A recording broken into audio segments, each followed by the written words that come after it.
A de Aleijadinho, B de Beethoven, C de Camões, D de Dostoiévski, E de Einstein, F de Foucault, G de Godard, H Hermeto Pascoal, I de Ionesco é teatral, J de Jung, K de Karl Marx, L é Lord Byron, M Machado de Assis, N de Nietzsche, O de Olavo Bilac, P Platão, Q coeficiente dos irmãos, R de Rousseau, S Saramago, T de Tiradentes, tem pra ele um feriado, U de Ulisses, W de Weber e Psilone é o cromossomo que não tem na mulher, X de Xuxa, Z de Zaratustra, o V não esqueci, toca o Vivaldi aí.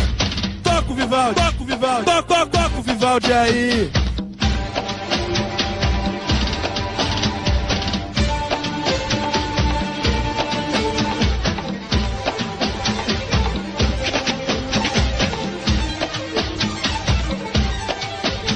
É o Goethe, é o Goethe, é o Goethe, é o Goethe, é o Goethe, é o Goethe, é o Goethe, é o Goethe, é o Goethe, é o Goethe, é o Goethe, é o Goethe, é o Goethe, daquele jeito, hein? Lindo do Léo Tolstói, lindo do Léo Tolstói, lindo do Léo Tolstói. Surra de Schubert, surra de Schubert.